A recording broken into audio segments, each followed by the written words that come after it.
আজি বনাইছোঁ বেলেগ ধৰণৰ ফিছ ফ্ৰাই। তাৰ কাৰণে এমুঠি ধনিয়া, এমুঠি পুদিনা, 2টা জলকীয়া, আদা আৰু নহৰু, জিৰা, জালুক, নিমখ, আধা নেমুৰ ৰস দি অলপমান পানীৰ লগত একদম স্মুথ পেষ্ট বনাই ল'ম।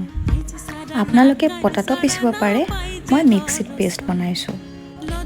এতিয়া এটা প্লেটত গোটেই পেষ্টখিনি ঢালি মাছবোৰৰ লগতে দি দিম।